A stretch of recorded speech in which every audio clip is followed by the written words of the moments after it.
Remember that the goal for today is for you to be able to use the distributive property to create equivalent expressions. And so to do that, we're going to start with this problem here where we've got a couple different tape diagrams, and this problem wants us to match each equation to one of the tape diagrams and explaining how my equation matches the diagram. So before I even look at these equations down here, let's start up here. And the first thing I think it's always good to do when you're faced with a tape diagram is just start by explaining what you see in words. So for example, in this one, I see that there's a total sum of 19. Remember, that's the thing that's represented, like the total amount is shown by the equation in the diagram here at the bottom. And the equation would be shown right there, right? And then I can see an unknown quantity represented by a variable. It shows up in the tape diagram and in here. And so also what I see up here is there's two x's and one 5. In this one I see similarly two x's and one 5 also added to 19. So these two actually, before I even look at any of these equations down here, I can realize that these two are equivalent, but they're just sort of written in slightly different ways. Like if I was to write an equation for potentially what I see here, I might write this as 5 plus x equals 19. I could also maybe simplify that and think, well, okay, there's x plus x, that's two x's. I see 5 plus 2 times x equals 19. This one over here, I actually have the same situation. They've just reversed it. And so now I have 2x plus 5 equals 19. So these aren't identical, but they're equivalent, right? That they're just simply you've moved the two x's and the 5's around. So that's a good strategy, is to start by explaining it in words and sort of seeing what else I can see. This one down here, I see a 2 plus 1, 2, 3, 4, 5 x's. So 2 plus 5 times x equals 19. Could be one way potentially I could write this. This one over here, I see two groups of x plus 5. And so I could write this as two groups of x plus 5 equals 19. And I like, again, just sort of explaining it in words allowed me to see, well, what do I see here? I see two groups of this x plus 5. And so down here, I see the same situation where I've got x plus 2 repeatedly, 1, 2, 3, 4, 5. And so that essentially is 5 times the group of x plus 2 equals 19. And so one way we can represent multiplication represented in an equation is multiple copies of the same piece in the diagram. And so up here, this was just multiplying x's, and down here I wanted to multiply x plus 2. And so in order to represent that, I just needed to put parentheses around it. So now if I want to actually match these, now what I'm looking for is equations that look like what I've written up here, that look down here. So 2x plus 5, ooh, that one is right there, that's B. I could also say it's A, right? Because it is, even though this is not exactly the same, it's an equivalent expression. So if I look at 2 plus 5x, that's this one, 2 plus 5x equals 19. So that's C. D wants two groups of x plus 5. And so I'm looking up for someplace where I have two groups of, x plus 5. I've got two groups of that right there. This now wants me to find 5 groups of x plus 2. And so I can see right here I've got 5 groups of x plus 2. And so that would be equation E. Now I've got 19 equals 5 plus 2x. I don't have any of my equations written in the 19 first, but I can remember that simply all they're doing here is just reordering this equation. Like these ones are the same. They've just got now the 19 on the left versus 19 on the right. So this would be A or B again, because we established earlier that A and B were equivalent. This now says, let's see here, x plus 5 times 2. So that's telling me I want two groups of x plus 5. And so I see that here. Oh, awesome. So this is a slightly different way I can write that same expression, an equivalent expression. So this would be, what letter is that? D. This one now, let's see here, I've got the 19 on the left again, but that doesn't matter. What it's really asking me for me to find is 5 copies of x plus 2. And so that would be tape diagram E right there. Now this one looks a little tricky to me because I don't have division anywhere written in my problem. But what it's saying is 19 divided into 2 equal chunks. So already I'm going to look up here and think which one of these has 2 equal chunks. Well, the only one I see that has 2 equal chunks is this one. And then if, oh, that makes sense. If it thinks, okay, I want to take 19 and divide it into 2 equal parts, and what I should have left over is this x plus 5.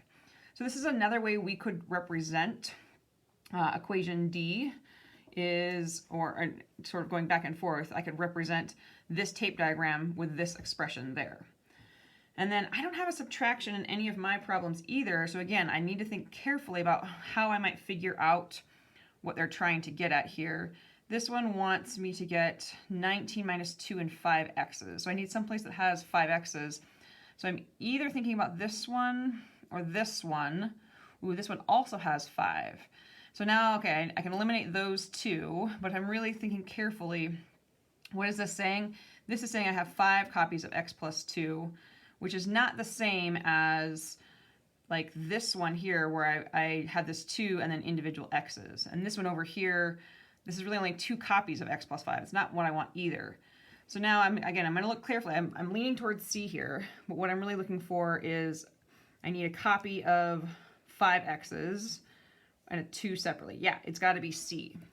So again, what is important when we think about tape diagrams, we're looking for multiplication in the equation represented by the same copy of the same piece in the tape diagram. And the total amount is shown below and also after the equal symbol. We've got an unknown quantity represented by a variable, and we can use either the tape diagram or the equation to find the solution of that. Again, starting by explaining yourself that what you see in the tape diagram in words will help you do whatever the problem is asking you to do.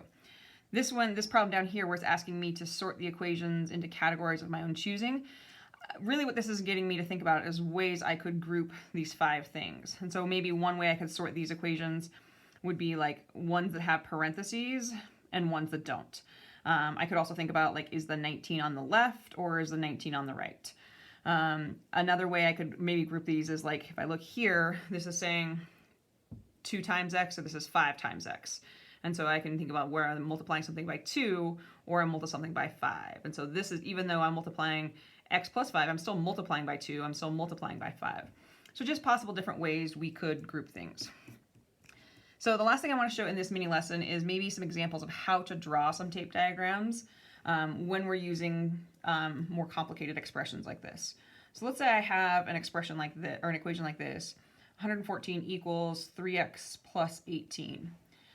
So I can start by drawing my box, and the whole number, the total value goes down to the bottom. And now I need to think, okay, this is saying I need 3 copies of x and then a chunk of 18. So that essentially tells me I need to divide this into 4 parts. And, oops, 1, 2, 3, 4, that's too many. And 18 is going to go in one of them, and then an x is going to go into the other ones, because again, multiplication is represented in an equation like this, but in a tape diagram, it's same copies of the same sort of chunk. If I wanted to solve this equation, well, now I can use my inverse operations and think, well, the first thing I need to figure out is to get rid of this 18. And so I can sort of think I need to get rid of him. How do I get rid of it? Oh, it's plus 18, so I can use inverse operations and subtract. I didn't really leave myself enough room there. But 114 minus 18 is going to be 96 equals 3x. And so since I've gotten rid of that 18, now I know that this 96 that I've got left over now needs to be divided into 3 equal parts. And so I can take this 3 times x and divide it into 3 equal parts and say x equals, what is that, 32? So that's how I could solve that potential problem. Maybe I have a different tape diagram problem that's a problem like this, where I've got, let me erase this guy real quick. This is 114. Up there. Okay, great. I've got a different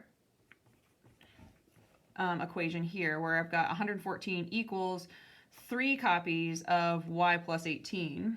And so same drawing I can do before, and now this again, that total value equals that 114, but now this is saying I want 3 copies of y plus 18, and so I can just divide that into 3 chunks and write y plus 18 into each box.